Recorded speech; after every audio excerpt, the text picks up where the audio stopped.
വളരെ പ്രസിദ്ധമായ വള്ളൂർ ആലുംതാഴം ശ്രീ വരാഹി ദേവി ക്ഷേത്രത്തിലെ ഏറ്റവും പ്രശസ്തിയേറിയ ഒരു വഴിപാടിനെ പറ്റിയാണ് ഇന്നിവിടെ പറയുന്നത്. കലപ്പ സമർപ്പണം എന്നതാണ് ഈ വഴിപാട്. കലപ്പ എന്നത് ദേവീ ക്ഷേത്രത്തിൽ നിന്നും നമുക്ക് ലഭിക്കുന്നതാണ്.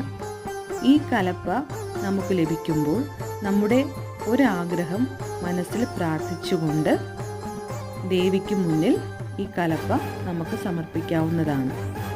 100 രൂപ മാത്രമാണ് ഇതിൻ്റെ ചിലവായി വരുന്നത്. ഇങ്ങനെ ദേവിക്ക് മുന്നിൽ കലപ്പ സമർപ്പിച്ച് പ്രാർത്ഥിച്ചു കഴിയുമ്പോൾ നിമിഷങ്ങൾക്കുള്ളിൽ തന്നെ നിങ്ങൾക്ക് ഫലം ലഭിക്കുന്നതാണ്. എല്ലാവർക്കും വരാഹി അമ്മയുടെ അനുഗ്രഹം എല്ലായ്പ്പോഴും ഉണ്ടാകട്ടെ എന്ന് പ്രാർത്ഥിക്കുന്നു.